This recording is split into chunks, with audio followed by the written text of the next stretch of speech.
छोटे लड़के ने आराम से एक लकड़ी उठाई। उसने उसे एक बहुत ही सख्त पत्थर पर मारा। 10,000 पाउंड का बड़ा पत्थर तुरंत 2 टुकड़ों में बढ़ गया। जोरदार आवाज सुनकर उसके पिता दौड़ते हुए आए। वो सामने का नजारा देखकर हैरान रह गए। ये पत्थर बेहद सख्त था। 1000 साल में सिर्फ 2 तलवारबाज ही इस पर निशान छोड़ पाए थे। उनके लिए ये सोचना भी मुश्किल था कि उनका बीमार रहने वाला सबसे छोटा बेटा इसे सिर्फ एक लकड़ी से तोड़ सकता है। किसी को नहीं पता था कि वो लड़का असल में दुनिया का सबसे महान तलवारबाज था और ऊंचे तलवार कौशल की तलाश में उसे तीसरी बार पुनर्जन्म लेना पड़ा। उसने तलवार संप्रदाय के मुखिया के सबसे छोटे बेटे के शरीर में जन्म लिया था। जैसे ही वो होश में आया, वो फिर से दुनिया का सबसे महान तलवारबाज बन चुका था। उस दिन उसने एक टहनी से शिंताई स्टोन को अनजाने में तोड़ दिया। उसके पिता तुरंत एक बड़े तलवार मास्टर को बुलाने गए। जब लड़के ने माना कि वही था जिसने पत्थर तोड़ा, तब भी कोई उस पर यकीन नहीं कर रहा था। सबने तो ये तक कह दिया कि वो झूठ बोल रहा है ताकि संप्रदाय का पवित्र अमृत पा सके। जब किसी ने यकीन नहीं किया तो उसने बहस बंद कर दी। उसने तय किया कि वो अपनी मां के साथ संप्रदाय की तलवारबाजी प्रतियोगिता में हिस्सा लेगा। बस उसे पहला स्थान चाहिए था जिससे वो अमृत जीत सके और अपनी कल्टीवेशन बढ़ा सके। जब सभी ट्रायल ग्राउंड पर पहुंचे, वहां पहले से ही 2 तलवार फॉर्मेशंस लगे थे जो 1 सदी पहले तलवार अर्श ने बनाए थे। उन्हें तोड़ने के लिए फॉर्मेशन का कोड ढूंढना पड़ता। सिर्फ तभी कोई ट्रायल पास कर सकता था। सब लोग कोशिश करने के लिए एक्साइटेड थे। अमृत पाने की उम्मीद में लड़के का सौतेला भाई सबसे पहले सामने आया, अपनी ताकत दिखाने के लिए। जैसे ही वो फॉर्मेशन में घुसा,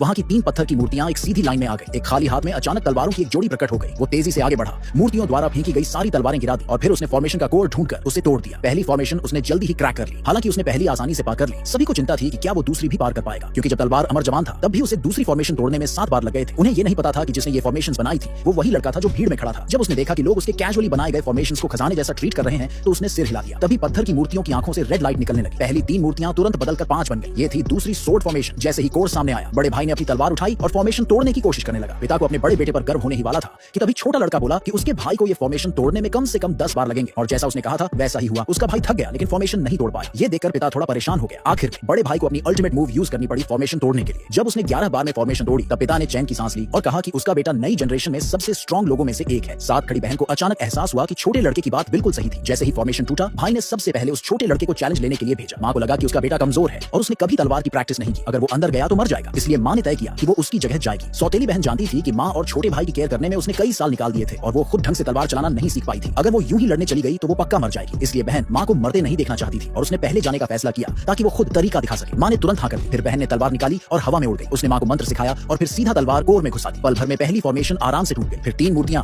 दोबारा बनकर 5 मूर्तियों में बदल गई। इन मूर्तियों से कई तलवारें हवा में घूमने लगी। बहन मां को फॉर्मेशन तोड़ने का तरीका सिखाने में बिजी थी। इसी चक्कर में उससे गलती हो गई और वो जख्मी होते होते बची। ये देखकर मां बहुत परेशान हो गई। उसने बहन से कहा कि अब अल्टीमेट मूव का यूज करो और जल्दी फॉर्मेशन तोड़ो। फिर बहन ने तलवार घुमाई और सिर्फ 2 बार में दूसरी फॉर्मेशन तोड़ डाली। पिता बहुत खुश हुआ और अपनी बेटी की स्ट्रेंथ की खूब तारीफ की। अब मां की बारी थी फॉर्मेशन तोड़ने की। छोटा लड़का डर रहा था कि मां की कल्टीवेशन कमजोर है और अगर वो गई तो मर जाएगी। उसने तय किया कि अब वो खुद जाएगा फॉर्मेशन तोड़ने के लिए।